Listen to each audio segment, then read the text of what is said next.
இறை வார்த்தை மத்தேயு நற்செய்தி பிரிவு 2 இறை சொற்றொடர்கள் 1 முதல் 12 முடிய. ஏரோது அரசன் காலத்தில் யூதேயாவில் உள்ள பெத்லகேமில் இயேசு பிறந்தார். அப்போது கிழக்கிலிருந்து ஞானிகள் எருசலேமுக்கு வந்து, யூதர்களின் அரசராக பிறந்திருக்கிறவர் எங்கே? அவரது விண்மீன் எழக் கண்டோம், அவரை வணங்க வந்திருக்கிறோம் என்றார்கள். இதை கேட்டதும் ஏரோது அரசன் கலங்கினான். அவனோடு எருசலேம் முழுவதும் கலங்கிற்று. அவன் எல்லா தலைமை குருக்களையும் மக்களிடையே இருந்த மறைநூல் அறிஞர்களையும் ஒன்று கூட்டி மெசியா எங்கே பிறப்பார் என்று அவரிடம் விசாரித்தான். அவர்கள் அவனிடம், யூதேயாவில் உள்ள பெத்லகேமே, யூதாவின் ஆட்சி மையங்களில் நீ சிறியதே இல்லை.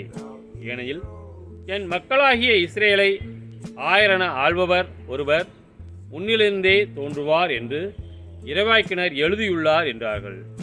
பின்பு ஏரோது யாருக்கும் தெரியாமல் ஞானிகளை அழைத்து கொண்டு போய் விண்மீன் தோன்றிய காலத்தை பற்றி விசாரித்து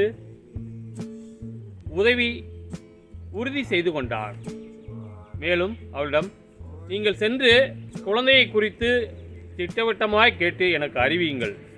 அப்பொழுது நானும் சென்று அக்குழந்தையை வணங்குவேன் என்று கூறி அவர்களை பெத்லகேமுக்கு அனுப்பி வைத்தார்.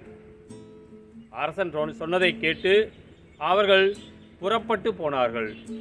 இதோ முன் எழுந்த விண்மீன் தோன்றி குழந்தை இருந்த இடத்திற்கு மேல் வந்து நிற்கும் வரை அவர்களுக்கு முன்னே சென்று கொண்டிருந்தது.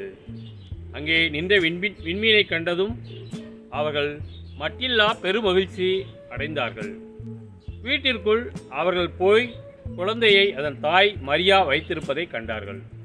நெடுஞ்சாண்கடையாக விழுந்து குழந்தையை வணங்கினார்கள். தங்கள் பேழைகளை திறந்து பொன்னும் சாம்பிராணியும் வெள்ளப்போளமும் காணிக்கையாக கொடுத்தார்கள். ஏரோதிடம் திரும்பி போக வேண்டாம் என்று கனவில் அவர்கள் எச்சரிக்கப்பட்டதால் வேறு வழியாக தங்கள் நாடு திரும்பினார்கள்.